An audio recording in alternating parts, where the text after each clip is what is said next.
An island bought for 60 guilders, a wall built to keep the English out that became the most famous street in finance. A fire that destroyed a fifth of the city 6 days after the British captured it.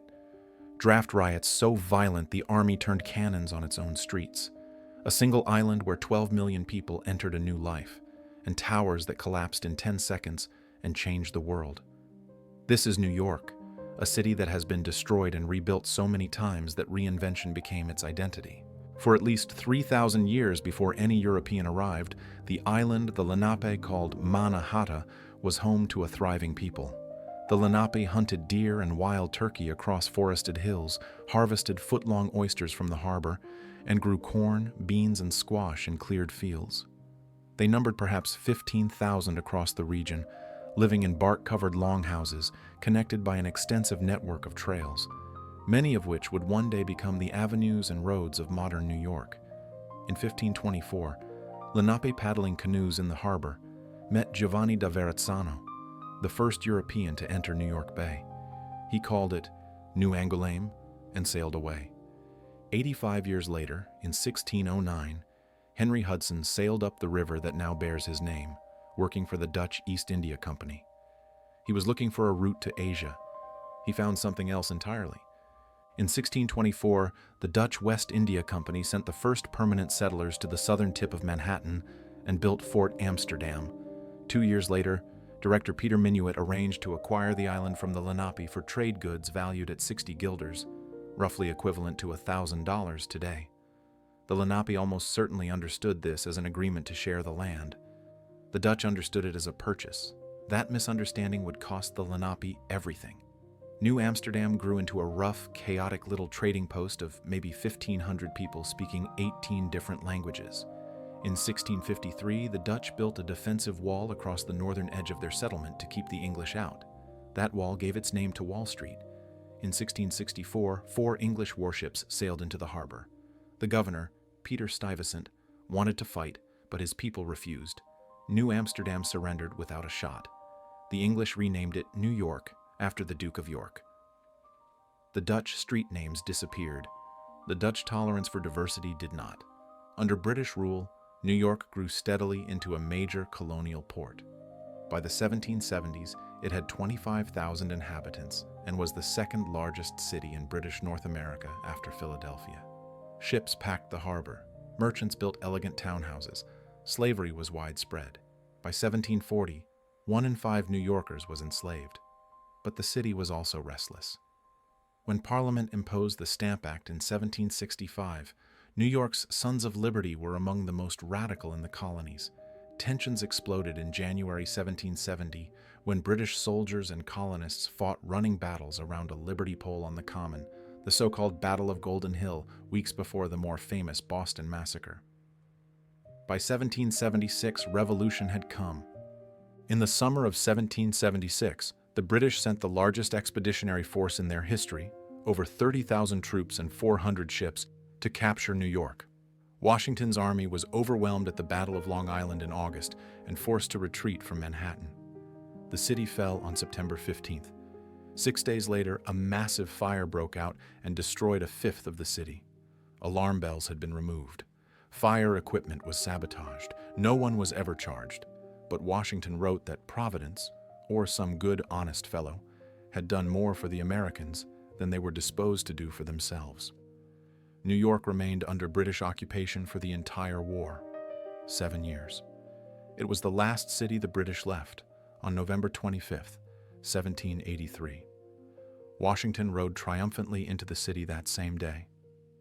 In 1789, George Washington took the oath of office at Federal Hall on Wall Street, making New York the first capital of the United States under the new Constitution. But the real transformation came from commerce. The opening of the Erie Canal in 1825 connected New York to the Great Lakes and the interior of the continent. Overnight, the port of New York became the busiest in America. Population exploded, from 60,000 in 1800 to over 800,000 by 1860. The city could barely contain itself. In 1811, the Commissioner's plan imposed the famous street grid across Manhattan, the rigid geometry that still defines the city. Then came the Irish. The Great Famine of the 1840s sent hundreds of thousands of starving Irish immigrants pouring into New York. They packed into tenements in the Five Points, one of the most notorious slums in the world. Disease, poverty, and gang violence defined entire neighborhoods. In 1863, frustration over the Civil War draft exploded into the New York draft riots. 4 days of destruction so extreme that federal troops had to be diverted from the battlefield to restore order. The army turned cannons on the crowds. Over 100 people were killed. After the Civil War, New York entered its most transformative era. The Brooklyn Bridge opened in 1883, the longest suspension bridge in the world, connecting Manhattan to Brooklyn. In 1886, France gave America the Statue of Liberty, which was erected in New York Harbor, a symbol that would come to represent the nation itself. On January 1st, 1892, Ellis Island opened as the federal immigration station. A 15-year-old Irish girl named Annie Moore was the first person processed. Over the next 60 years, 12 million immigrants would pass through its doors. Italians, Jews from Eastern Europe, Poles, Greeks. They arrived with almost nothing and remade the city. By 1900, over 3 million people lived in New York, many of them crammed into Lower East Side tenements, buildings so overcrowded that a single block could hold more people than most American towns. In 1898, the 5 boroughs consolidated into Greater New York, creating the second largest city in the world. Then came the skyscrapers, the Flatiron Building in 1902, the Woolworth Building, the tallest in the world, in 1913. New York was no longer just growing. It was reaching for the sky. The Roaring Twenties saw New York become the cultural capital of the world. Jazz filled Harlem.